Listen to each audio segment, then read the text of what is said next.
એક મોટી રિફાઇનરી બંધ થવાની છે. તો શું પેટ્રોલ ડીઝલની અછત સર્જાશે? ચાલો આખી વાત સમજીએ. વાત એમ છે કે ભારતની એક બહુ જ મહત્વની રિફાઇનરી થોડા સમય માટે બંધ થઈ રહી છે. આ છે ગુજરાતની વાડીનાર રિફાઇનરી, જે નાયારા એનર્જી ચલાવે છે.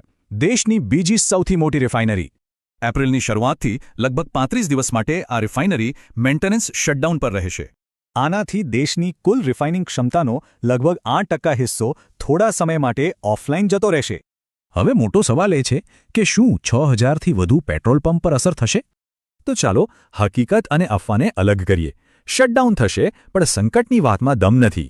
નયારા એનર્જીએ સ્પષ્ટ કહ્યું છે કે આ બધું પ્લાનિંગ સાથે થયું છે અને સપ્લાયમાં કોઈ તકલીફ નહીં પડે. કંપનીનું કહેવું છે કે એમની પાસે 40 દિવસનો રિઝર્વ સ્ટોક છે, એટલે કોઈ પંપ સુકાશે નહીં. ભારત સરકારે તો આને ગભરાટ ફેલાવવા માટેનું એક ડિસઇન્ફોર્મેશન કેમ્પેન જ કહી દીધું. આ વાતને સમર્થન આપવા સરકારે કહ્યું કે દેશ પાસે લગભગ 60 દિવસનો ફ્યુઅલ સ્ટોક છે. તો પછી સવાલ એ થાય કે જો કોઈ તંગી જ નથી તો આટલો ગભરાટ કેમ ફેલાયો? આની પાછળ ઘણા કારણો હતા.